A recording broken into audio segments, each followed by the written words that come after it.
Not a drum was heard, not a funeral note, as his course to the rampart we hurried. Not a soldier discharged his farewell shot o'er the grave where our hero was buried.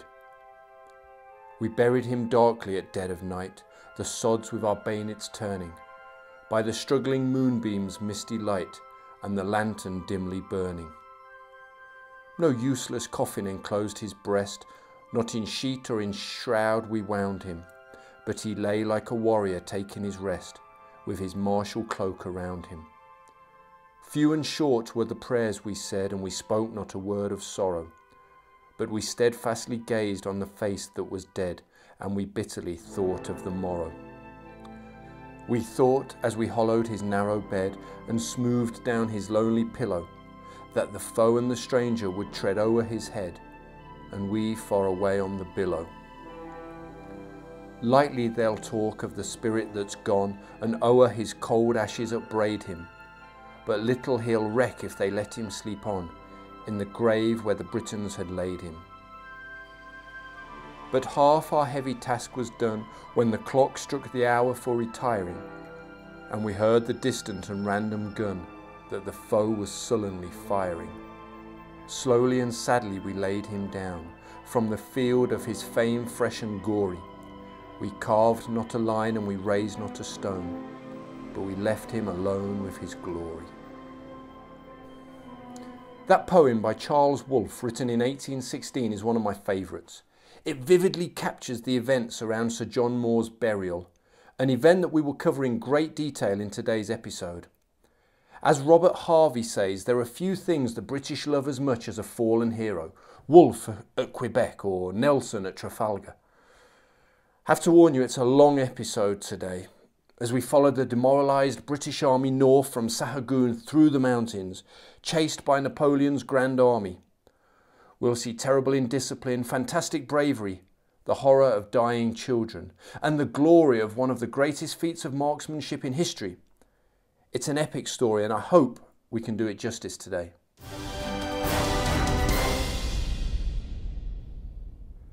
Before we begin, I'd like to ask if you could support the podcast in any way you can. Every episode is a ton of work. Now, it's a ton that I enjoy, but it is still a hell of a lot of work. This episode alone is 15,000 words long.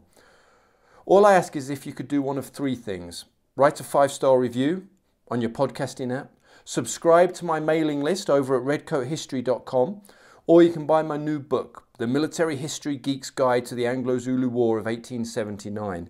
That's currently on sale both at Amazon and Apple Books, so you can get it at either. Any of those actions would be really appreciated, and a great and easy way to show your support for what we're doing here, keeping British military history alive and hopefully inspiring a new generation to embrace their past and respect their ancestors. On Christmas Eve 1808, as the British columns headed north from Sahagun, the snow began to melt, replaced by icy torrential rain that soaked frozen uniforms and turned the roads into thick clay. The whole army was angered by Sir John Moore's order to retreat. They were convinced they could still beat the French. Private Thomas Pocock of the 71st Regiment recalled, "On the 24th of December our headquarters were at Sahagun. Every heart beat with joy. We were all under arms and formed to attack the enemy. Every mouth breathed hope. 'We will beat them to pieces and have our ease and enjoy ourselves,' said my comrades. I even preferred any short struggle, however severe, to the dreadful way of life we were at this time pursuing. With heavy hearts we received orders to retire to our quarters. 'And we won't be allowed to fight? Surely we'd beat them,' said an Irish lad near me. 'By St. Patrick, we beat them so easy. The general means to march us to death and fight them afterwards.'" End quote.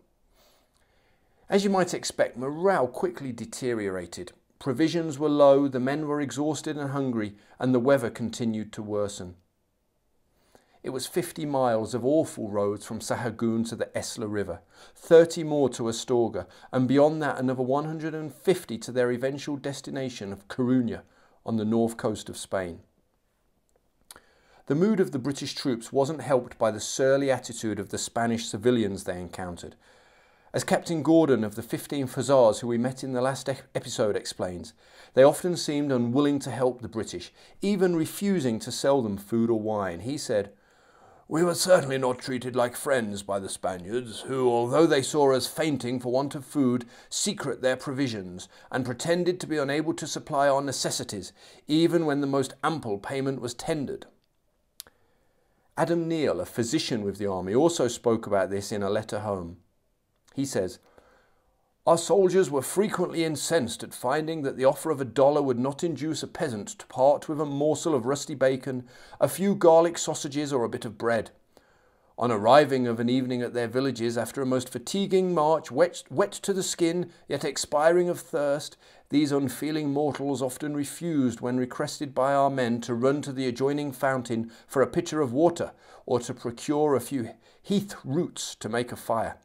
Hence frequent bickerings ensued, and sometimes a few blows, which the Spaniards generally deserved." End quote.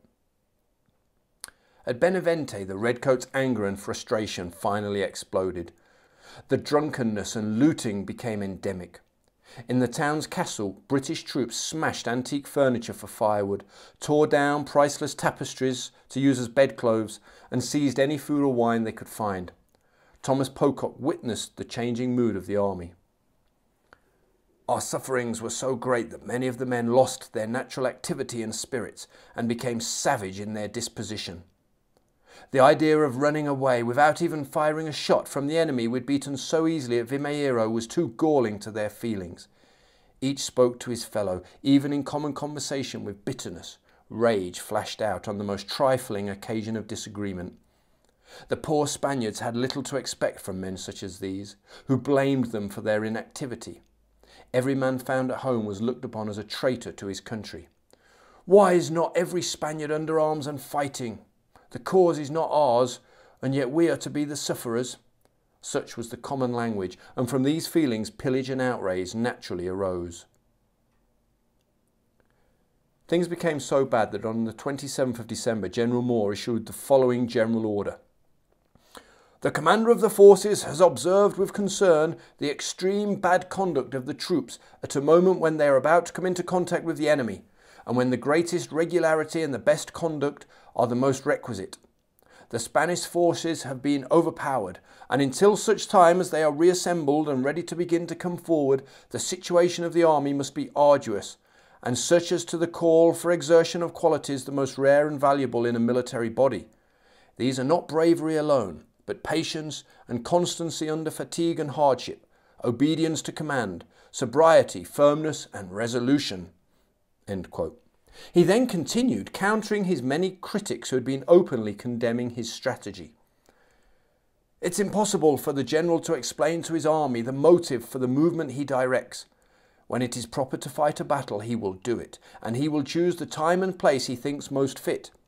In the meantime, he begs the officers and soldiers of the army to attend diligently to discharge their parts, and to leave to him and the general officers the decision of measures which belong to them alone."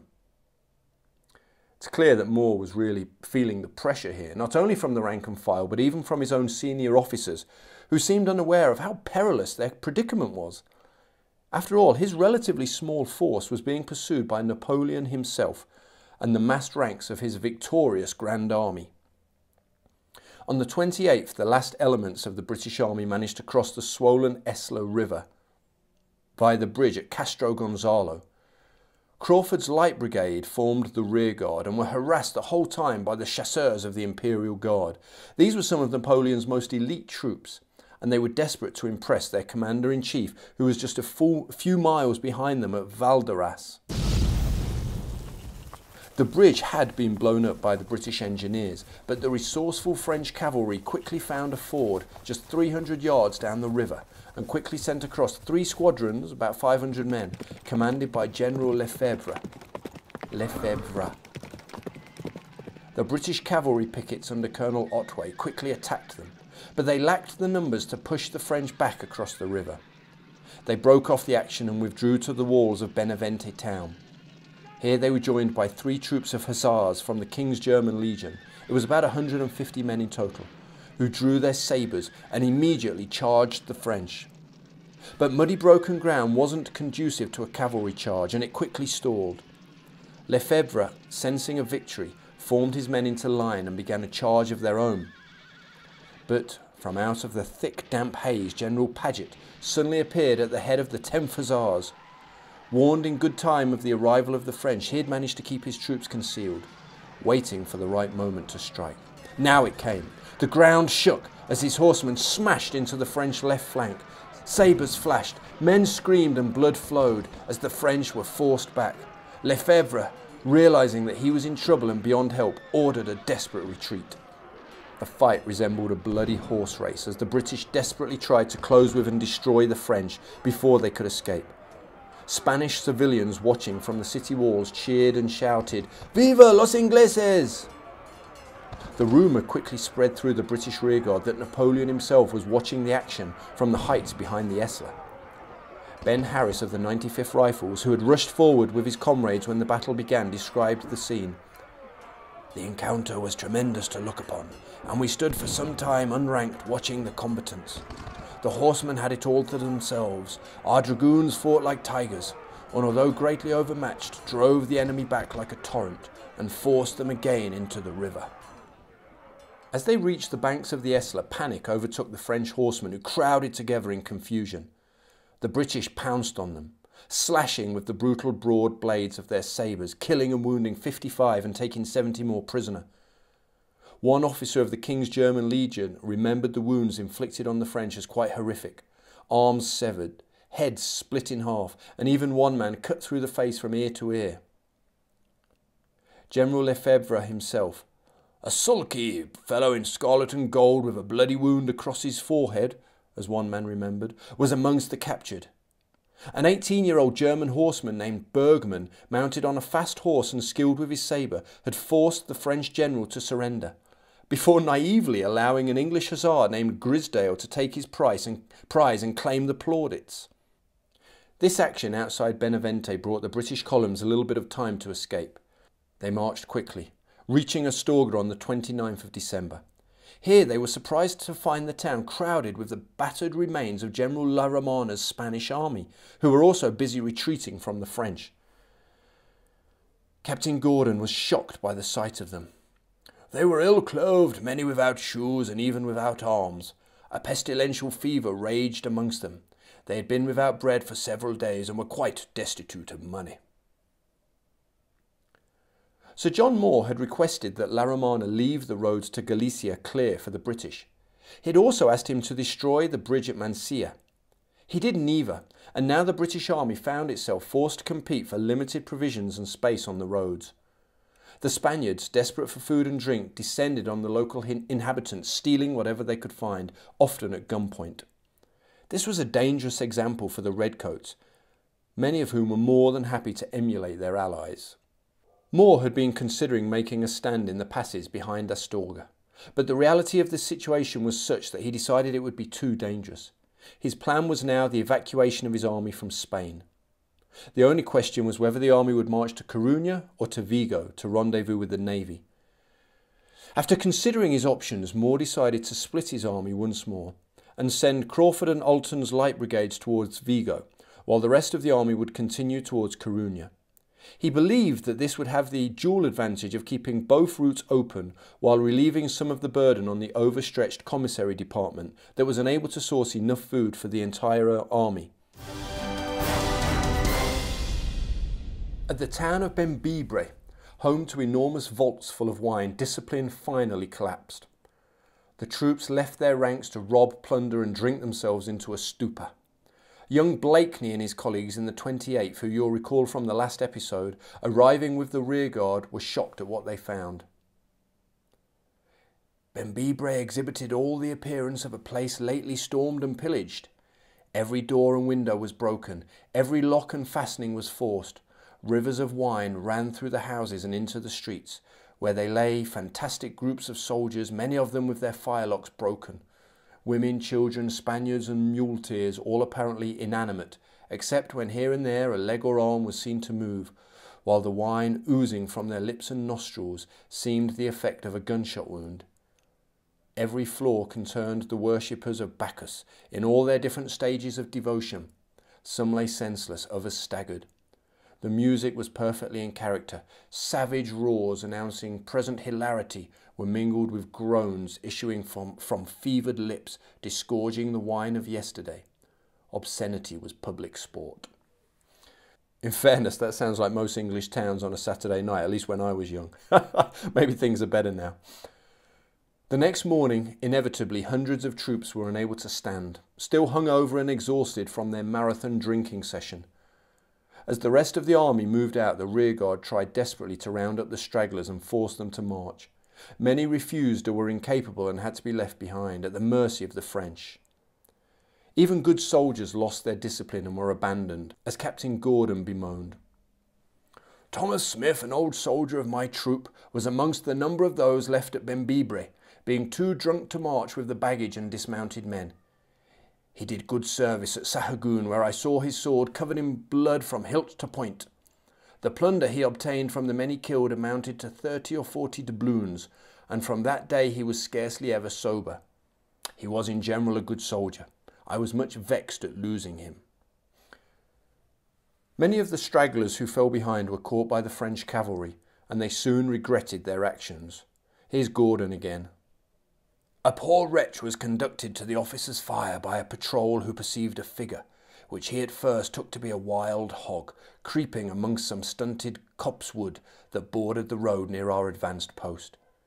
He turned out to be one of a numerous band of stragglers who had been overtaken and sabred by the French.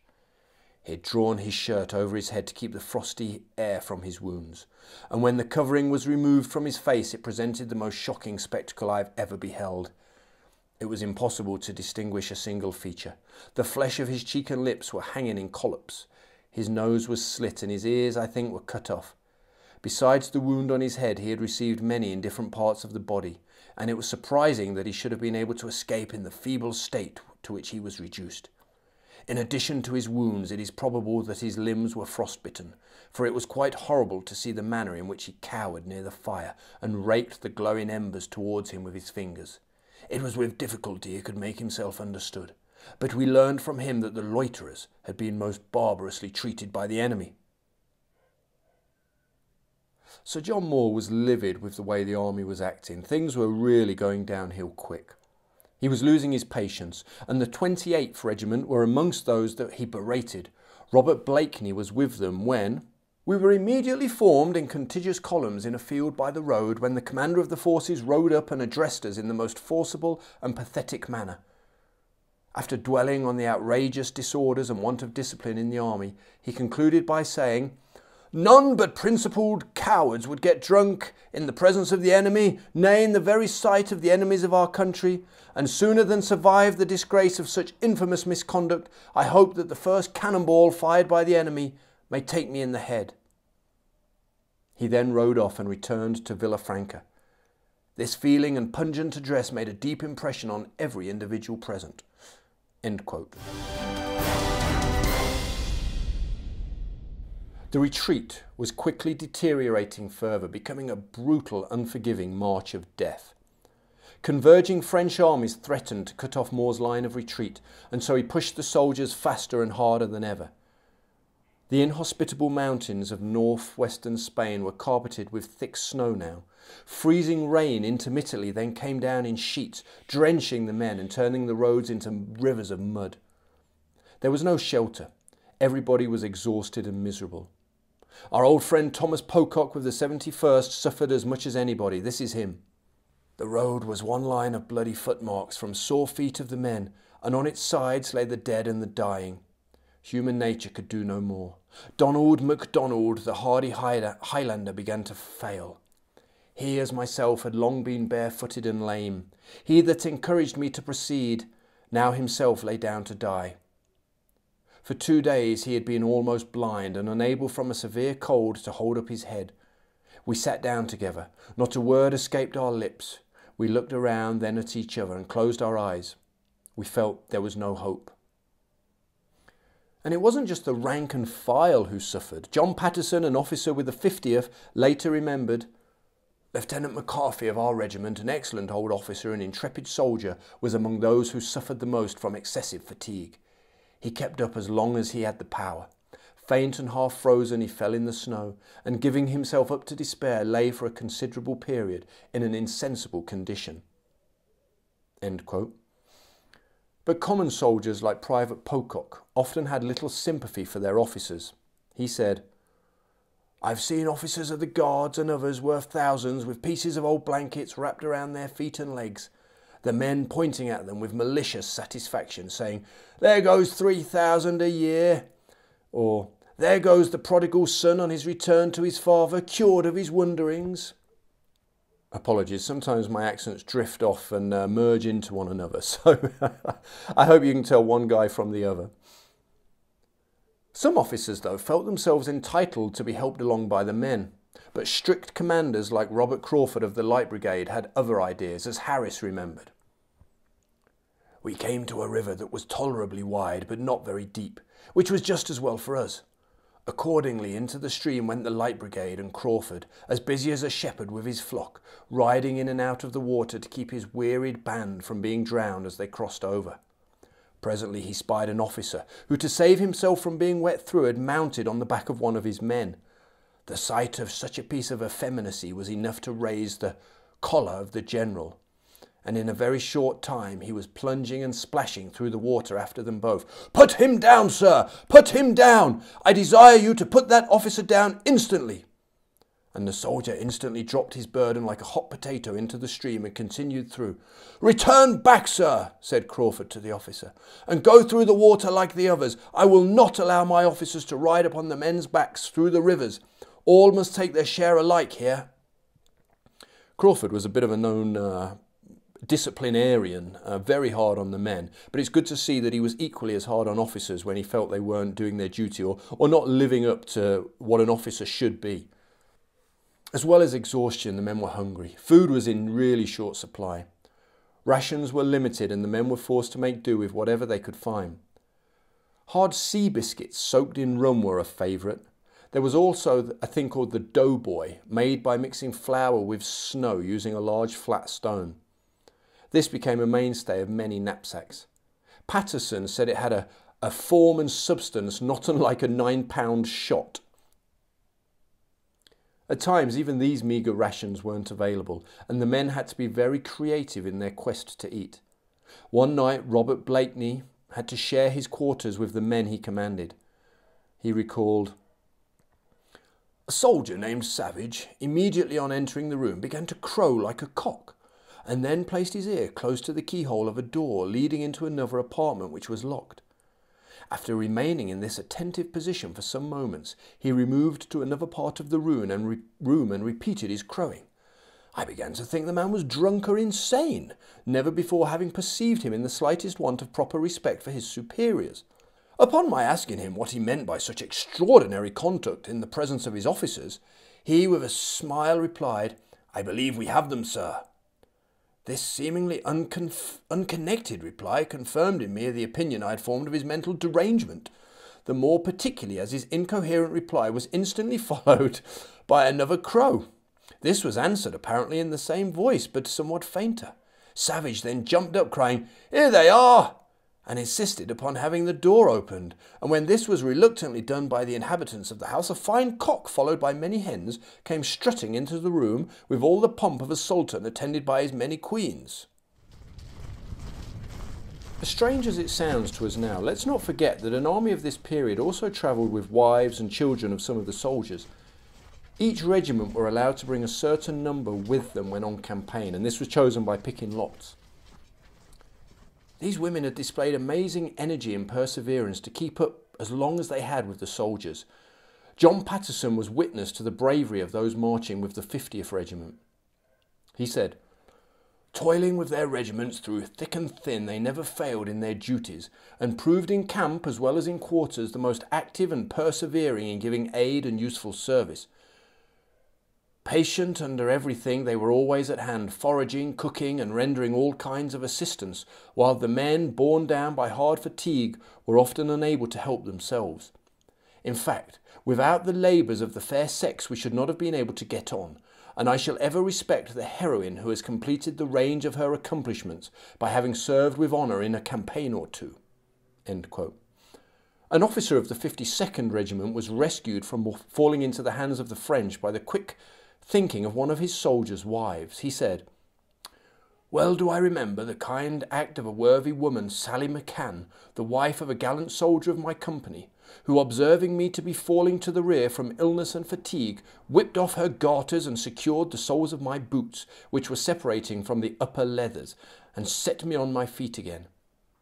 A year or so after this I had the opportunity of returning the kindness of poor Sally McCann by giving her a lift on my horse the morning after she'd given birth to a child in the bivouac." But as the retreat intensified, so did the death toll amongst these hardy camp followers. On one occasion during the retreat, Thomas Pocock noticed a crowd of soldiers huddled by the side of the road in silence. As he approached, he was horrified to see the reason why. He says, "In the centre lay a woman, young and lovely, though cold in death, and a child, apparently 6 or 7 months old, attempting to draw support from the breast of its dead mother.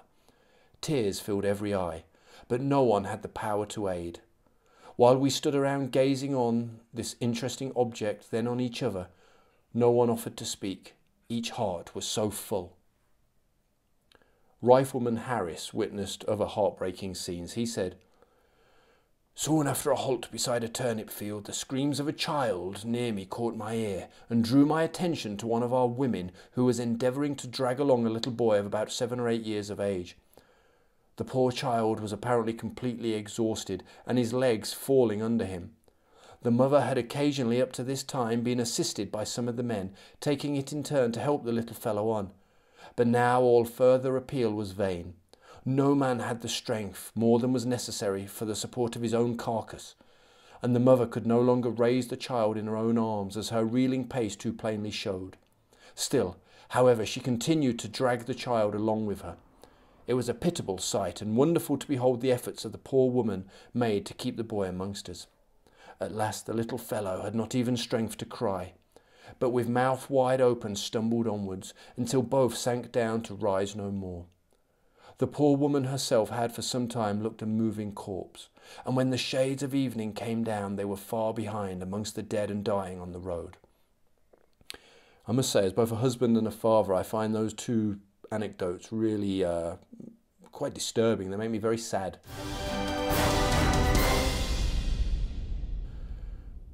But let's not forget, for the French pursuers, things weren't much better. Napoleon, desperate for glory and a great victory over the British, was rapidly losing interest in the campaign. Chasing a drunken rabble across the Spanish mountains in the middle of winter wasn't his idea of fun. I'm sure it wasn't for his men either. He'd been gradually detaching units and sending them to other areas of Spain. And when a courier arrived with news of scheming against him in Paris, he immediately decided to return home. On the 1st of January 1809, his entire Imperial Guard were directed to turn around and make for Valladolid. On the 2nd of January, he issued his final orders, leaving Marshal Soult, the Duke of Dalmatia, in command with 29,000 men for the pursuit of Moore, and a further 16,000 in reserve at Astorga. It was still a large force, large enough to crush the British, if they could catch them.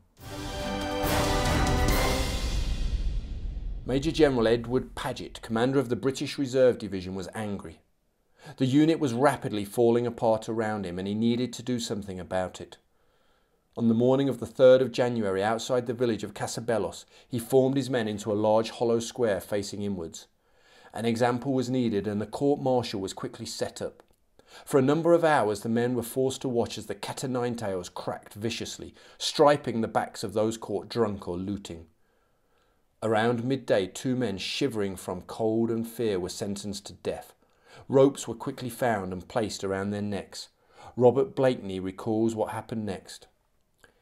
"Being conducted to an angle of the square, the ropes were fastened to the branches of a tree which stood there, and at the same time the delinquents were lifted up and held on the shoulders of persons attached to the Provost Marshal. At the same time a cavalry officer of high regimental rank galloped into the square and reported to General Paget that the pickets were engaged and retiring. "I am sorry for it, sir," said the general. but this information is of a nature which would induce me to expect a report rather by a private dragoon than from you. You'd better go back to your fighting pickets, sir, and animate your men to a full discharge of their duty." General Paget was then silent for a few moments, and apparently suffering under great excitement. He at length addressed the square by saying, "My God, is it not lamentable to think that instead of preparing the troops confined to my command to receive the enemies of their country, I am preparing to hang 2 robbers?" The general again became silent for a moment, and our pickets were heard retiring up the opposite side of the hill and along the road which flanked it on our left. After a moment's pause, he addressed the men a second time. "If I spare the lives of these 2 men, will you promise to reform?" The same awful silence continued until some of the officers whispered to the men to say yes. Then the word loudly, rapidly spread through the square, "Yes, yes!" With impressive timing, 6 or 8 squadrons of French cavalry now appeared on the skyline, scattering the pickets of the 1st 95th Rifles and a small number of horsemen from the 15th Hussars. Under the command of the dashing young General Colbert, who some said was the most handsome man in the French army, they forced the bridge over the River Suir and charged 4 abreast. Blakeney recalled, "During this onset," he means attack, "they were severely galled by the 95th, who by this time had lined the hedges on either side of the road within a few yards of their flanks, and by our own light company immediately in their front, who it was evidently their intention to break through, as they rode close to our bayonets. But their ranks being much thinned by the destructive flanking fire of the rifles and of the standing ranks of the light company, their charge was vain. They wheeled about and underwent the same ordeal in retiring, so that but few survived to tell their tragic tale. The road was absolutely choked with their dead." End quote. During this fight around the bridge, General Colbert himself was also killed in one of the most celebrated individual achievements of the Peninsular War. Rifleman Thomas Plunkett, an Irishman of the 95th, angry at the death of a number of colleagues, laid on his back in the snow, adopting the supine position for long-range rifle shooting, and shot Colbert out of his saddle, killing him immediately. The distance of this shot has been debated endlessly, some saying it was 500 metres. Though given the limitations of the Baker rifle, more than 300 metres does seem a bit unlikely. To prove it wasn't a fluke, Plunkett then killed Colbert's aide-de-camp, who had rushed to help his commanding officer. Whatever the exact truth of the incident, it was an excellent piece of marksmanship that really disheartened the French. Sir John Moore now arrived to take command and ordered the 20th and 52nd Regiments to withdraw from the line of the river to the summit of the ridge behind. Shortly afterwards, French infantry joined the fight and moved forward to attack. Once again, Robert Blakeney was there and leaves us this report. "A heavy column of the enemy were pushed forward towards the left of our position, in front of where the 52nd Regiment had been posted. Their intention was evidently to cross the stream, but their column soon became unveiled. Our guns again wheeled out onto the road and opened such a destructive fire that although close to the Suir, they hastily retired. The skirmish, hitherto sharply maintained by the 95th and 52nd against their opponents, now slackened and shortly ceased. The French tirailleurs and cavalry, perceiving the failure of their infantry attack on our left and that they were fast retiring, retired also." This was, by the way, just before the Light Brigade split off to head for Vigo. As night approached, the combat fizzled out. The engagement, though minor, had been successful for the British and helped to reinvigorate the men of the rearguard. Moore, having gained the time he needed, now ordered the retreat to continue. But it wasn't easy. The men's blood was up, and like any Brit worth his salt, it was some time before they could be persuaded to keep marching and to stop looking for more Frenchmen to kill.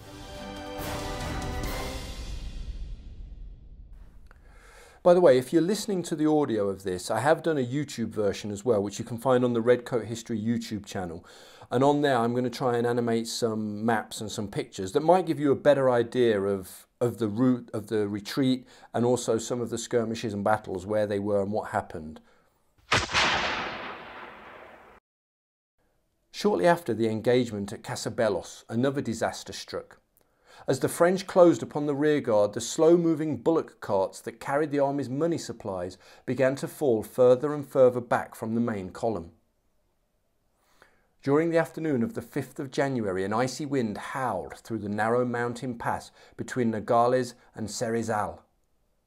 As the rearguard plodded forward, their legs burning from 36 hours of marching without rest, Robert Blakeney witnessed General Paget and Mr. Courtney of the Paymaster General's Department arguing. Courtney, worried that his animals couldn't keep up, had requested fresh beasts to draw the money-laden carts forward. Blakeney later recalled the conversation that followed. "Pray, sir," said General Paget, "do you take me for a bullock driver or a muleteer? Or, knowing who I am, have you the presence of mind coolly to tell me that through a total neglect or ignorance of your duty, you are about to lose the treasure of the army committed to your charge, which, according to your account, must shortly fall into the hands of the enemy?" He pointed to the French advance guard who were closing upon us. "Had you, sir, the slightest conception of your duty, you would have known that you ought to be a day's march ahead of the whole army, instead of hanging back with your foundered bullocks and carts upon the rearmost company of the rearguard, and making your report too at the very moment when the company is absolutely engaged with the advancing enemy. What, sir? To come to me and impede my march with your carts, and ask me to look for bullocks when I should be free from all encumbrances, and my mind occupied by no other care than that of disposing my troops to the best advantage in resisting the approaching enemy? It is doubtful, sir, whether your conduct can be attributed to ignorance and neglect alone." There were other expressions equally strong which are now in part forgotten, yet the words "ought to be hanged" have been hanging on my memory for many years. Marshal Soult's heavy columns were closely approaching in front, and their balls coming amongst us obliged us to retire. We now retired and soon came up to the treasure, contained in 2 carts lugged by foundering bullocks, moving so slowly as to render motion scarcely visible. As the light company passed to the rear, the regiment were drawn up close to the carts, and preparation commenced for the fall of the dollars. As they rolled down the precipice, their silvery notes were accompanied by noble bass, for 2 guns were thundering forth their applause into Soult's dark brown column. By the way, someone advised me that Sue is pronounced Soult, not Sue, so apologies for that in the last episode. If I'm wrong again, just let me know, I'll keep correcting it. Surely someone knows. The men watched the money disappear, none of them daring to risk leaving the ranks to fill their pockets. The same, though, can't be said of the camp followers, one in particular scrambling down the hillside to take her share. In the historical record of the 52nd Regiment, it says, "The wife of the regimental Master Taylor Maloney, who was a merry one and often beguiled a weary march to the men with her tales, was so successful that her fortune was apparently made. The poor woman went through all the subsequent perils and hardships of the retreat, weighed down by silver dollars. But on stepping from the boat to the ship's side on embarking at Corunna, her foot slipped, and down she went like a shot, never to rise again." I think there's a moral in that story. It's worth thinking about. Anyway, later that day, Blakeney and the rearguard were called upon to fight another action, this time at the village of Constantino. The engineers had failed to fully destroy the bridge, and a column of French infantry tried to storm across it but were badly cut up. At 11 p.m. the rearguard pulled out, falling back towards Lugo. By now the retreat had become so difficult, the pace so fast, and the conditions so tortuous that even solid, trustworthy troops were beginning to fall behind from exhaustion and lack of food. General Moore, realising that his army was on its last legs, decided that he had to stand and fight. He hoped that the promise of combat would restore order to his demoralised soldiers. As if to illustrate how bad things had become, the dragoon who was sent with his message to General Fraser, ordering his division to halt, got drunk en route and lost the dispatch. Fraser's men therefore marched a whole day in the wrong direction before having to return without food or rest. On the 6th of January, Moore issued the following general order to try and boost morale. It says, "The advance guard of the French is already close to us, and it is to be presumed that the main body is not far distant. An action may therefore be hourly expected. If the generals and commanding officers of regiments, feeling for the honour of their country and of the British arms, wish to give the army a fair chance of success, they will exert themselves to restore order and discipline in the regiments, brigade and divisions which they command." As our old friend Captain Gordon of the 15th Hussars recalled, the promise of combat succeeded in lifting the spirits of the retreating troops. Stragglers returned to their posts, and drunkenness was temporarily abated. He said, "Nothing could be more gratifying than to remark the total change in their conduct. It appeared that with the prospect of having been led against the foe, they had at once recovered all those qualities for which British soldiers are peculiarly estimable. Every order was obeyed with alacrity, and not a trace remained of the discontent and insubordination which had been so general for the past few days.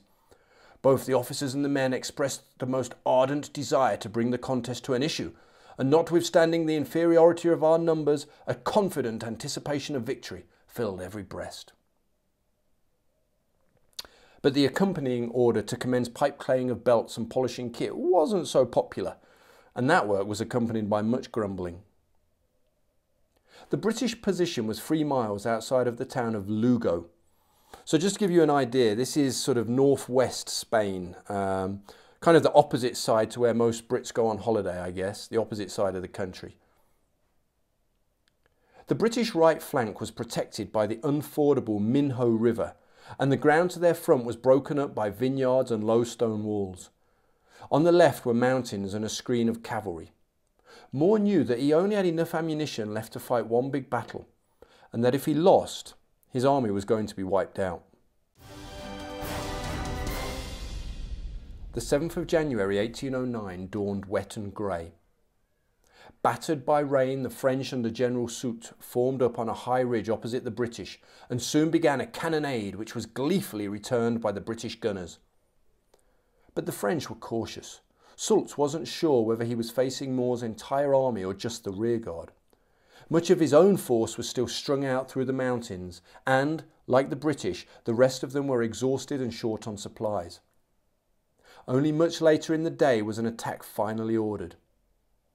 A number of regiments assaulted the British right flank. In a short, sharp encounter, the elite brigade of guards soaked up the French attack before driving them back.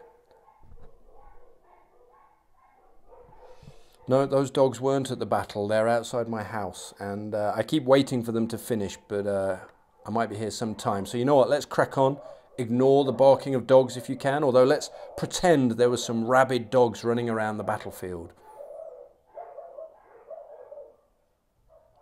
With his right flank secure, Sir John Moore then spotted French skirmishers on his left, advancing against his pickets. He galloped over and gave a short rousing speech and ordered the 51st and 76th Regiments of Leif's brigade to attack. With a cheer they charged, driving the French back on the points of their bayonets, inflicting 300 casualties. The French now paused, Soult patiently waiting for the rest of his army to catch up before deciding to launch any further attacks. The British spent the night bivouacked on the ridge, without food and shelter, but exhilarated by the expectation of battle first thing in the morning. But the anticipated fight never came. On the morning of the 8th, they formed up only to be ignored by the French, who had now decided to wait for further reinforcements from Marshal Ney's corps. Moore couldn't allow that to happen. He did not have enough men to beat a combined French force. That night, with no other option, Moore decided to continue the retreat. The flickering orange glow from dozens of fires kept burning to fool the French. They lit filthy, gaunt faces of the British soldiers as they silently began the final leg of the retreat to Corunna. It was 10 p.m. on the night of the 8th of January, 1809. Moore, nervous in case his troops should get separated in the pitch black, sent out the following general order. "It is evident that the enemy will not fight this army, notwithstanding the superiority of his numbers, but will endeavour to harass and tease it upon its march. The commander of the forces requests that it may be carefully explained to the soldiers that their safety depends solely upon their keeping their divisions and marching with their regiments, that those who stop in villages or straggle on the march will inevitably be cut off by the French cavalry, who have hitherto shown little mercy even to the feeble and infirm, who have fallen into their hands. The army has still 11 leagues to march. The soldiers must make an exertion to accomplish them. The rearguard cannot stop, and those who fall behind must take their fate." End quote. But once again, the weather was not on Moore's side. Almost immediately, a vicious storm began. The wind and rain so violent that the marks laid out for unit guides to follow were lost. condemning much of the army to a night spent marching in circles, trying to work out where they were and where they were going. Blakeney, as usual, was with the rearguard, who had managed to keep their order, but as his account shows, the whole army was in a state of utter and complete confusion. This is him. The reserve arrived without fail on the road leading to Corunna, as was previously ordered, and was the only division, as well as I recollect, who did arrive at the time appointed. The other divisions, having missed their way, wandered about the greater part of the night before they gained the road.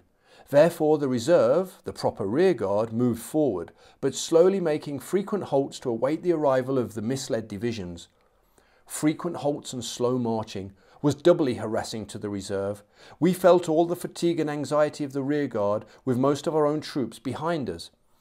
On the approach of any number of persons, we were immediately on the alert, not knowing whether to receive friends or resist foes. The night being pitch dark and rainy, this continual halting and turning around was excessively tormenting, and the men grumbled much. Add to this that General Paget gave a most positive order that no man should, on any account whatever, quit the ranks or get off the road, not even during any of our halts. This may appear harsh, but if the strictest discipline had not been maintained in the reserve, the army would have been exposed to imminent danger.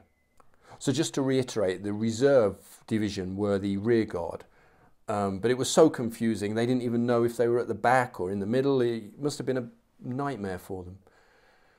The next day, to compound the problems, General Baird, trying to give his men a much-needed respite, allowed his division to take refuge in some houses away from the main road. It then proved impossible to get them back in their ranks and follow orders.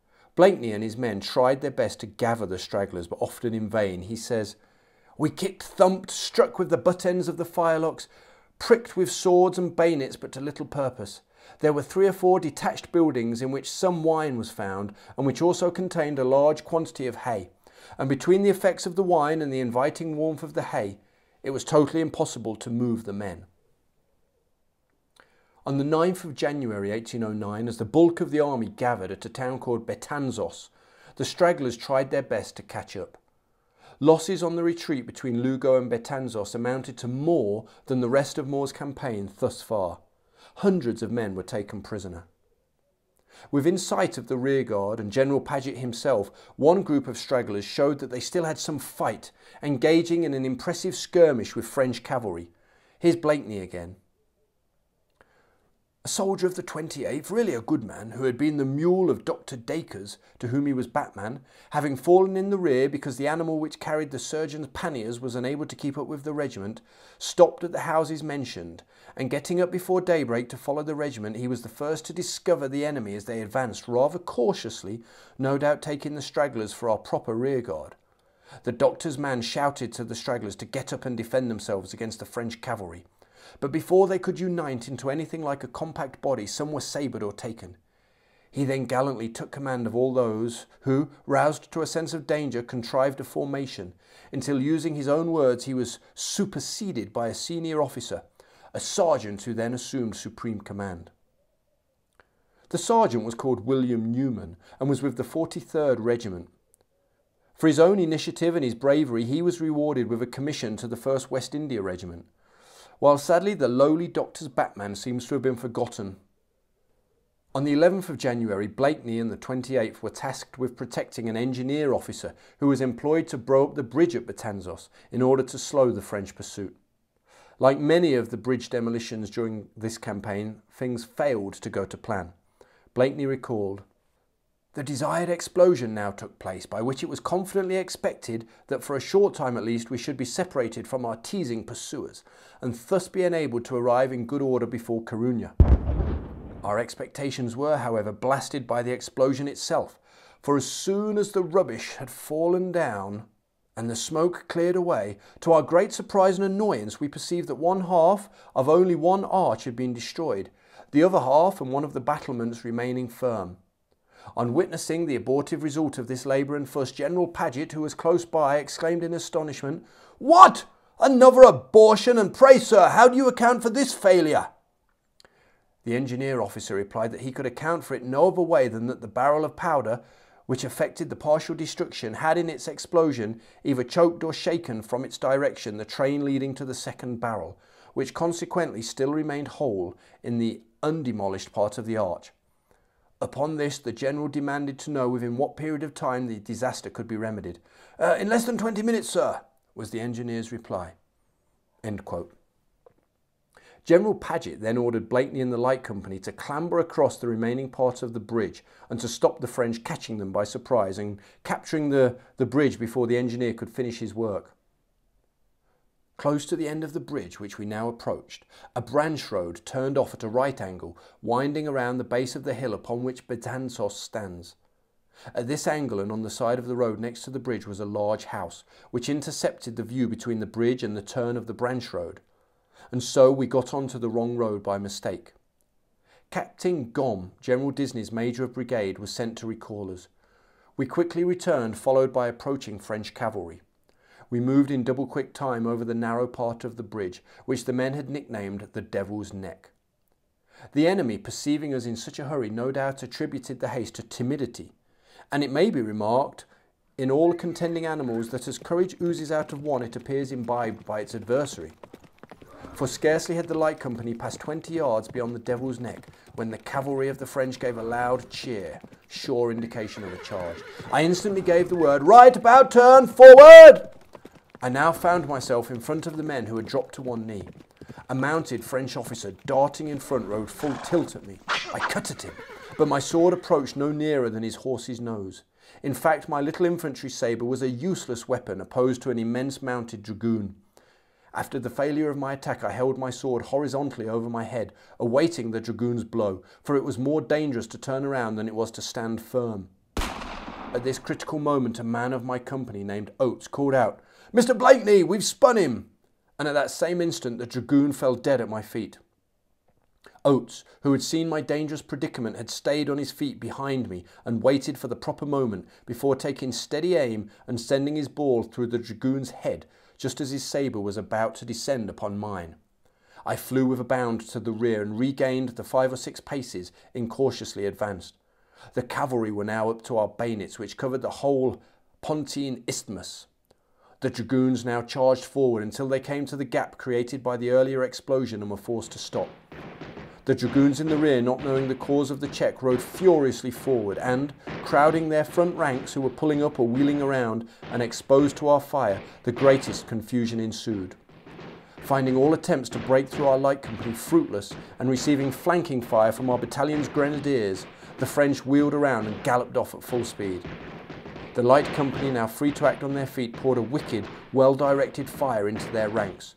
So hot was the peppering and so anxious were the rear squadrons to get away that they refused to turn and rode directly into the town of Betanzos. End quote. Much to the annoyance of Blakeney and also Generals Paget and Moore, who were watching events from close by, the engineers still proved unable to finish the demolition. The rear guard therefore were condemned to remain on alert by the bridge until the rest of the army had crossed the bridge at El Burgo 10 miles further on towards Coruña. The French, having been stung once, decided not to attack again. While Blakeney and the men of the rearguard were kept busy at the bridge, the rest of the army raced ahead towards Coruña and the sea. Private Pocock of the 71st was thrilled when on the 11th he and his regiment finally realised the end of the retreat was approaching. He said, "How shall I describe my sensations at the first sight of the ocean? I felt all my former despondency drop from my mind. My galled feet trod lighter on the icy road. Every face near me seemed to brighten up. Britain and the sea are 2 words which cannot be disunited. The sea and home appeared one and the same." August Schaumann, a Hanoverian with the commissary department who we met in the last episode, was equally thrilled at reaching the town and wasted no time making up for the misery of the retreat. He says, "My clothes are all torn and caked with hard mud, my shirt is hanging through my breeches, and my decayed socks are showing through my boots. The first things I brought in Coruña were boots and socks. In fact, I took good care to freshen myself up and to compensate myself for the sufferings and privations I had undergone. When I was not on duty, I spent my time in cafes and confectioners' shops. I spent my evenings laughing and joking in the company of ladies, and often had drinking bouts with the other officers." But despite the improving weather and the army finally reaching its destination, General Moore wasn't happy. The majority of the Royal Navy and transport ships sent to rescue his men had originally been sent to Vigo, where the light brigades were sent, and were now trying to reach Corunna as quickly as possible. Moore knew that this delay made a final battle with the French inevitable.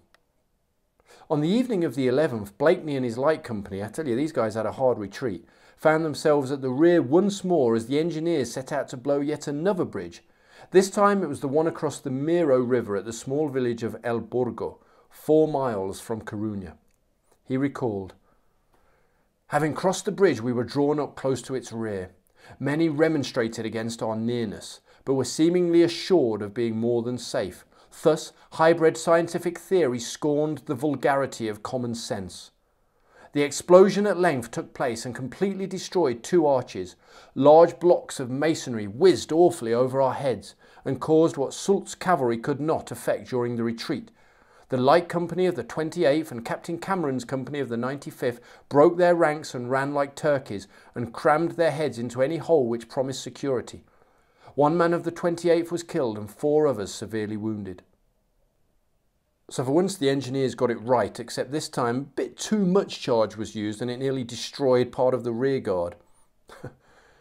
With the bridge at El Burgo blown and the French still to arrive in strength, the shattered British army got some rest as they waited for the Royal Navy. It had been a harrowing 12 days, especially for the men of the reserve like Blakeney and the 28th, who had marched harder and rested less than the rest of the army, who they had now taken to nicknaming clodhoppers. Some of the troops were now issued with new muskets and shoes from Corunna's stores. Powder was distributed from the town's magazine. But on the morning of the 13th, the magazine was blown up. 4,000 pounds of powder were destroyed. The detonation shook the town, causing massive damage and confusion. Captain Gordon remembered the shock it caused. "The whole town was thrown into considerable alarm about 9 o'clock this morning by a tremendous explosion which shook the buildings like an earthquake. A number of windows were broken by the concussion, and inhabitants of both sexes rushed into the street, many of them only half dressed, with terror in their countenances, and falling on their knees began to pray with an energy proportioned to their fright. I was at breakfast at the time this happened, and the idea which first suggested itself to my mind was that the enemy was bombarding the town and that a shell had fallen upon the house. But as the crash was not repeated, I attributed it to the real cause, and on reaching a point which commanded a view of the country towards our lines, an immense column of black smoke, which marked the site of the explosion, was slowly rolling away.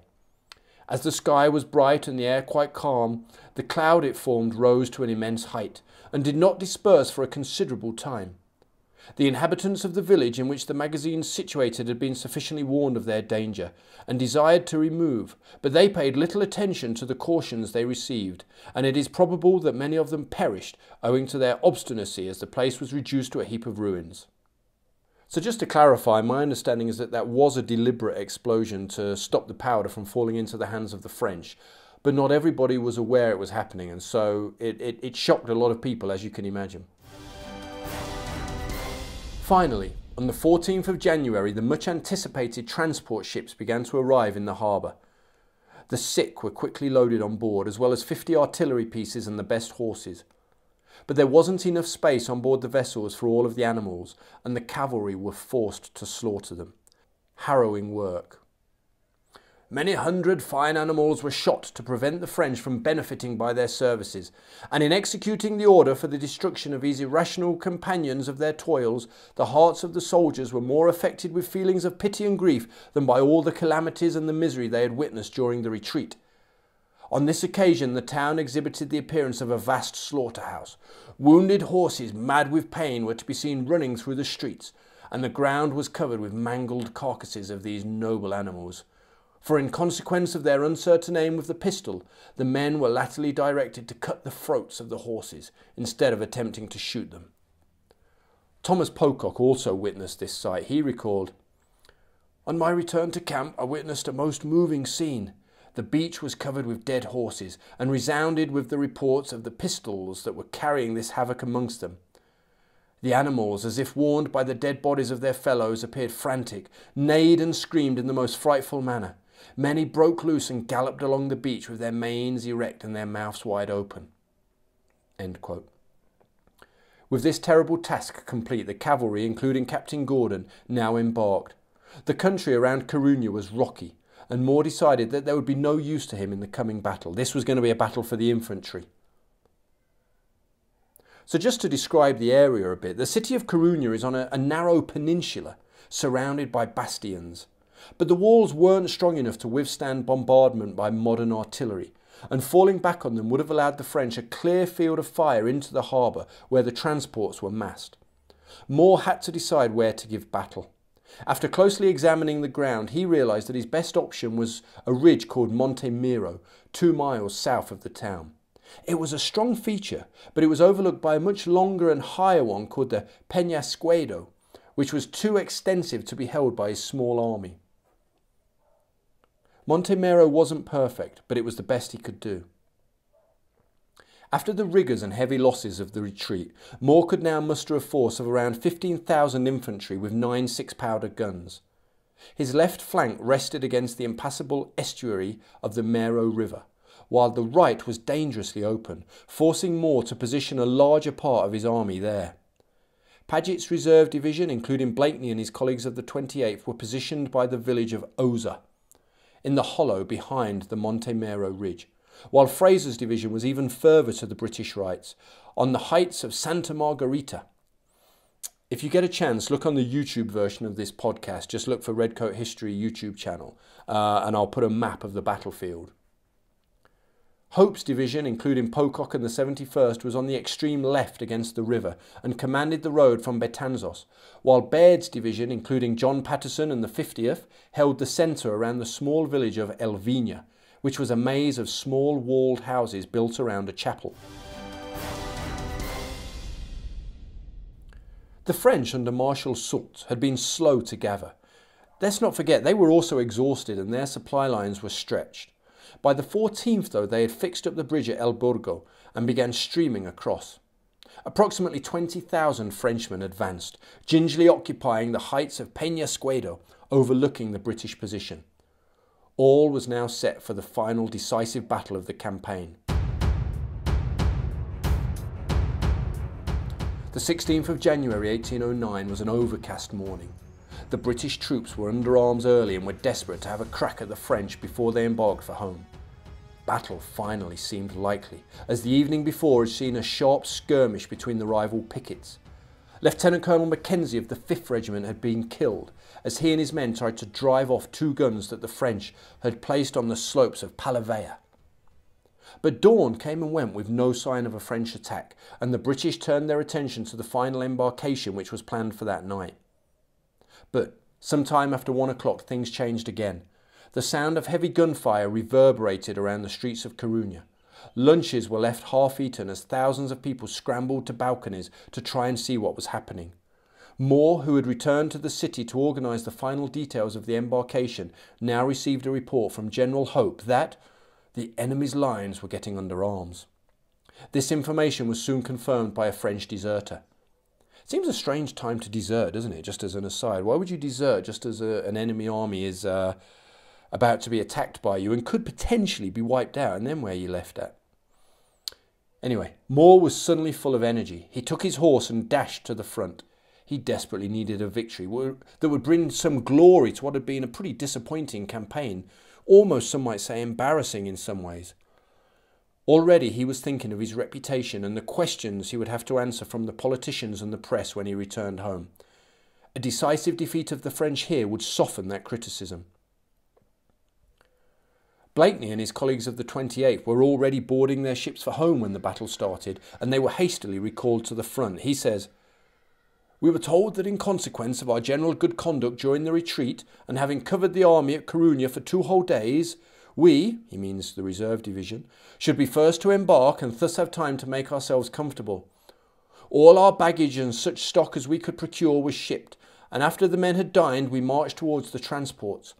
Our minds were now occupied by thoughts of home, but we had not proceeded above 100 yards when we heard the firing of the guns. The division halted to a man, as if by word of command. Each looked with anxious enquiry. But we were not kept long in suspense. An aide-de-camp came galloping at full speed to arrest our progress, telling us that an extraordinary movement was taking place throughout the enemy's lines. We were instantly countermarched. So although Marshal Soult's army was much bigger, the British army was pretty well concealed by the hills, rocks and gorse, making Soult wary of launching an attack against a force of unknown size. Eventually, as the day wore on, he built up his courage and sent Mermet's division, consisting of 12 battalions, to storm the village of Elvina.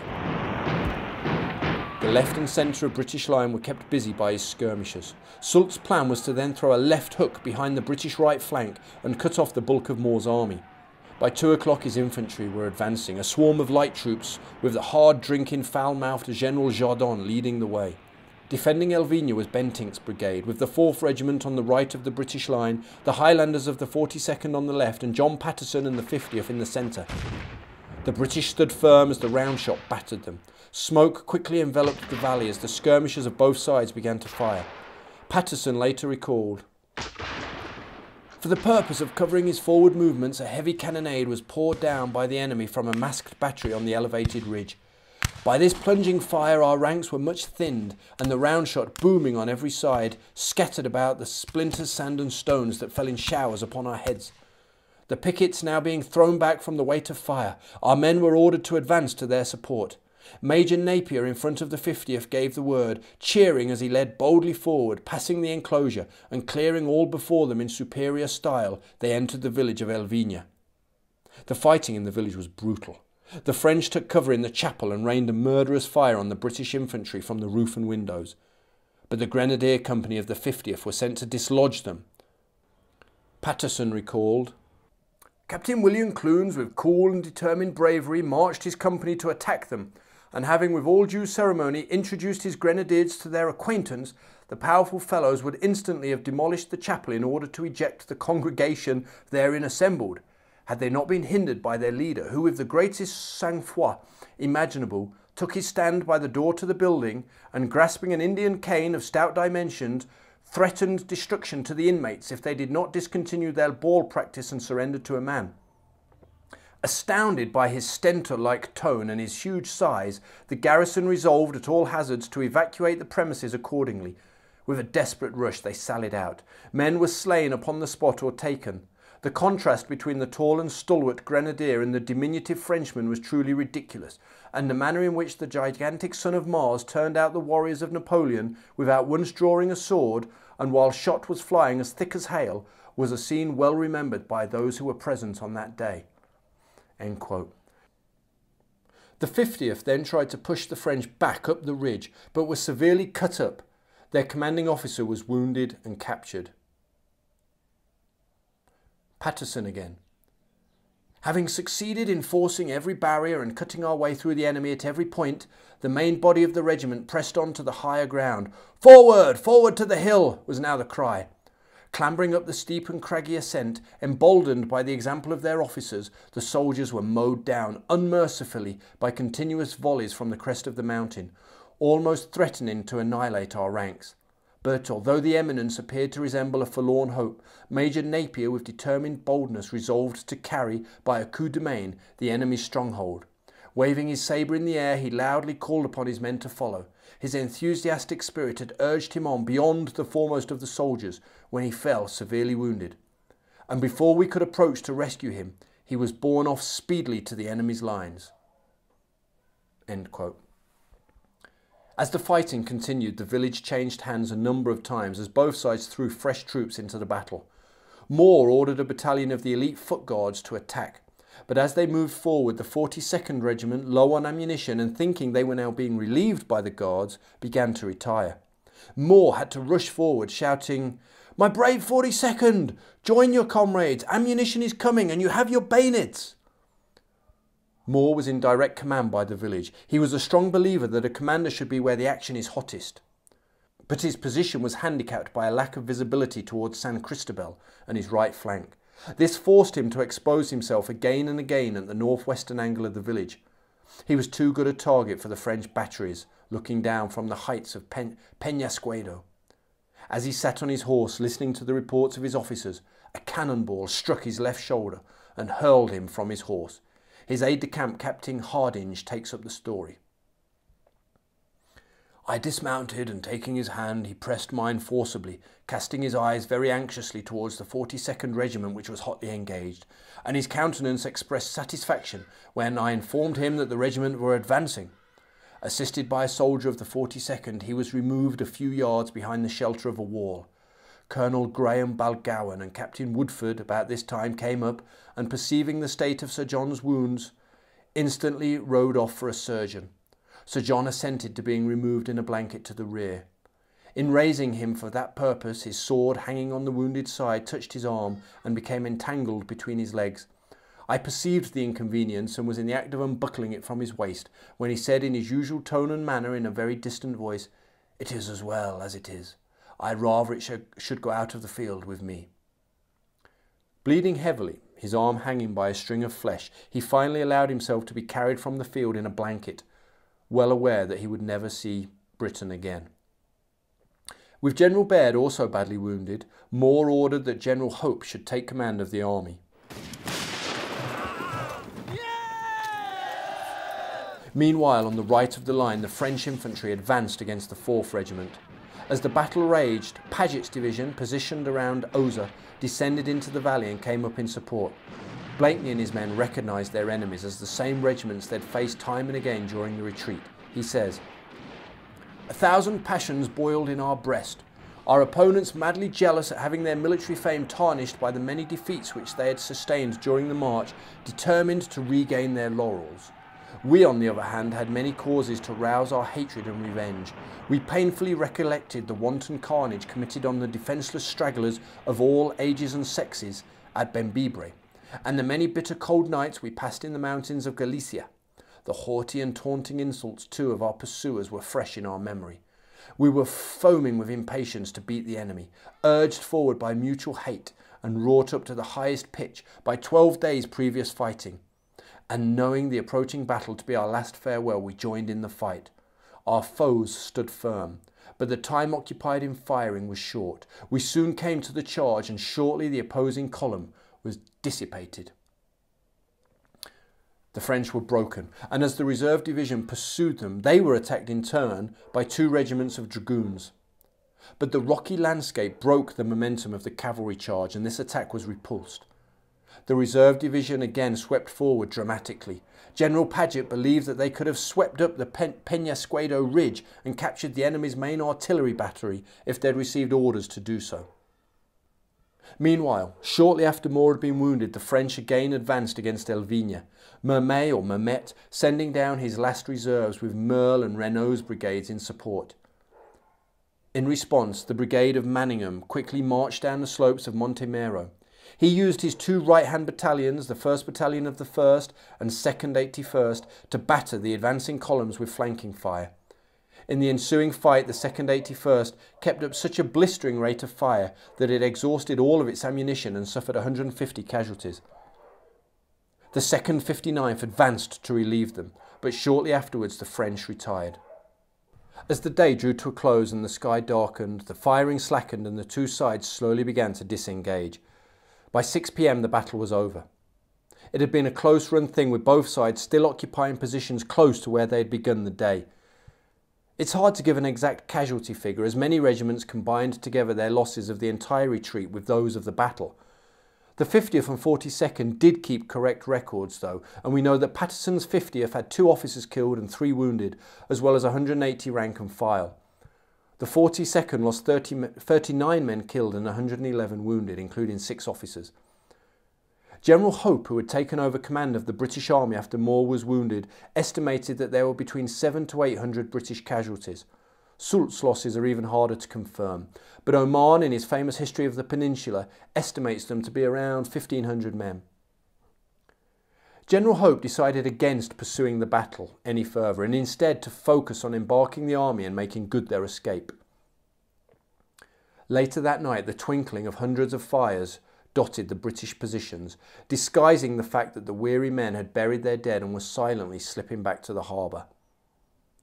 A rearguard of about 2,000 troops under Major General Beresford occupied lines just outside the town, while the local Spanish population vowed to fight off any French attack for as long as possible. In Coruña, the badly injured Sir John Moore was in his quarters, the life ebbing out of him. Colonel Anderson, an old friend of his, recalls the scene. After some time he got very anxious to speak to me, and at intervals got out as follows: "Anderson, you know that I've always wished to die this way." He then asked, "Are the French beaten?" which he repeated to everyone he knew as they came in. "I hope the people of England will be satisfied. I hope my country will do me justice. Anderson, you will see my friends as soon as you can. Tell them everything. Say to my mother—" Here his voice quite failed and he was excessively agitated. He thanked the surgeons for their trouble. Captain Percy and Stanhope then came into the room. He spoke kindly to both. After some interval he said, "Stanhope, remember me to your sister." He pressed my hand close to his body and in a few minutes died without a struggle. At midnight his remains were carried to the citadel, wrapped up in a military cloak and blankets. As day broke, his body was buried by a party of the 9th Regiment of Foot. By now the French had realised the ruse and rushed their guns forward to the heights of St. Lucia, which overlooked the harbour. They began to bombard the British ships, causing chaos in the harbour.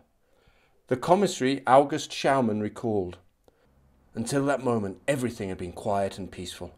But the minute the bombardment started and the shot dropped amongst the shipping and sent splinters whistling all around us, there arose an extraordinary tumult and outcry.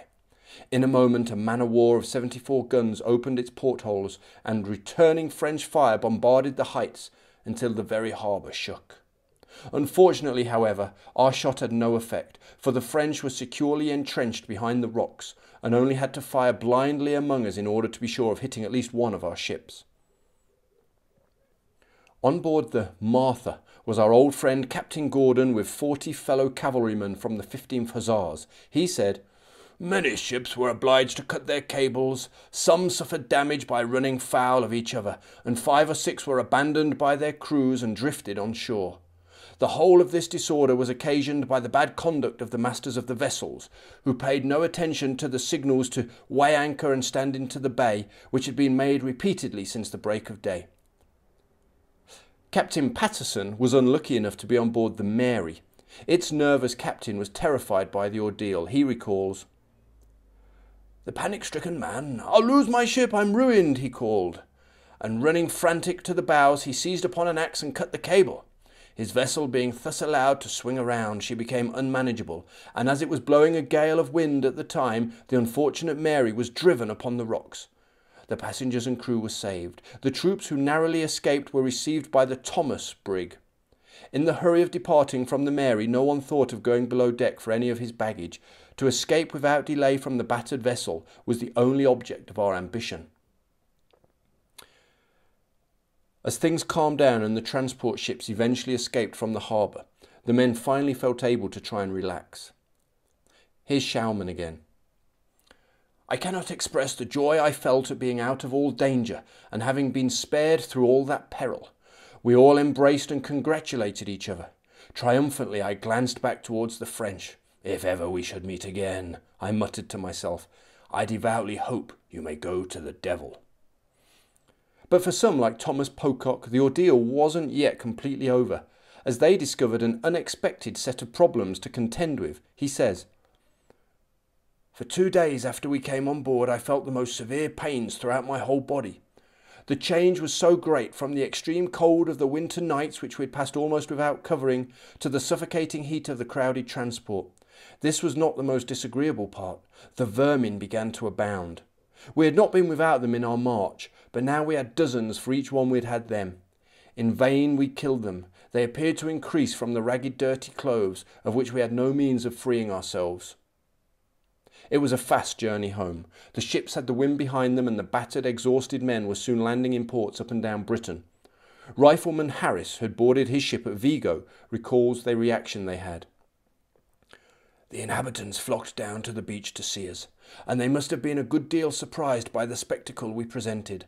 Our beards were long and ragged, our clothes and accoutrements in fragments, with heads swathed in old rags, and our weapons covered with rust, while not a few had now, from toil and fatigue, become quite blind." Blakeney and his company of the 28th were landed at Plymouth, looking in an equally dire state. He recalls, Our appearance on landing was very unseemly, owing principally to the hurry attending our embarkation at Corunna, which took place in the dark and in the presence of the enemy.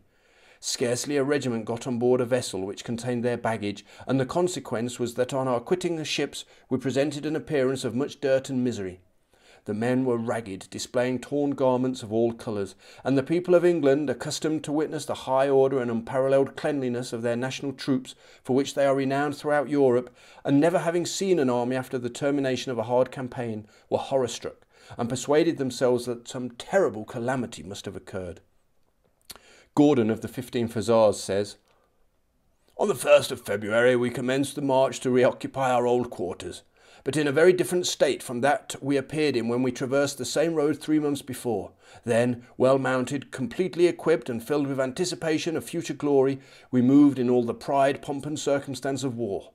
Now, reduced in numbers, weakened by sickness, baffled in our hopes of fame, ragged and on foot, we bore no resemblance to our former state."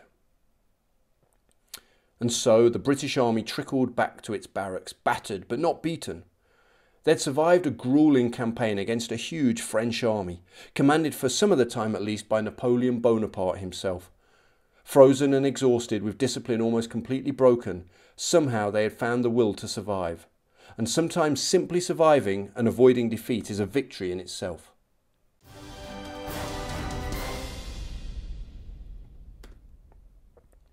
So here's a question before we wrap up. Could the march across the Portuguese border into Spain have ended differently? Sir John Moore was in an impossible position. The Spanish army who he was hoping to assist lacked a single commander-in-chief and seemed unwilling to do anything to help their British allies. Moore's knowledge of the country was dire, and he lacked reliable intelligence about the state of the roads. This lack of intelligence meant he unnecessarily split his forces while marching on Salamanca, greatly delaying any possible offensive action. He was short on money and his commissariat was inexperienced and unprepared for such a gruelling campaign. All the cards were stacked against him. It's easy to criticise Sir John Moore now, but let's not forget that he did help to inspire the Spanish resistance. He understood that his campaign was as much to encourage the Spanish to continue the fight as it was for the English to gain a great victory. He had acted boldly and decisively with extreme bravery. When the reality of his situation had become clear, he saw sense and retreated, as any good general must when outnumbered and in danger of being surrounded. Napoleon really wanted to destroy the British, to gain revenge for all the trouble they had caused him.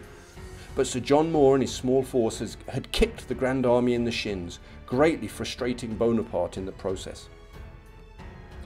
To cap everything else, to cement his standing amongst Britain's great generals, Moore was then killed on the battlefield, adding a dramatic and legendary end to the campaign. Despite all the hardships, 1808 and those first few weeks of 1809 had laid the foundation for what was to become arguably the British Army's finest hour. The Redcoats would no longer fear Boney's Invincibles. All of the disasters of the past could now be forgotten as the war was about to enter a new phase. But that's a story for another day. So thanks very much for listening to today's episode, guys. It was a joy to write and I hope you enjoyed listening to it as much as I enjoyed writing it. The next 2 episodes will be interviews. I'll be speaking with Rob from the excellent British Muzzleloaders YouTube channel, which is one of my favourites, all about the Brown Bess musket. And then I'll be in conversation with Joshua Proven, the man behind the Adventures in Historyland website. We'll be discussing Wellington's, or should I say Sir Arthur Wellesley's, early life. His family, his schooling, his time in India. It will really help to lay the groundwork for the future episode on the Battle of Talavera and beyond. So, finish gnawing on that chicken leg, splash a little cold water on your face and pick up your trusty musket. We have a long way to go until we reach France. It's going to be a hell of an adventure.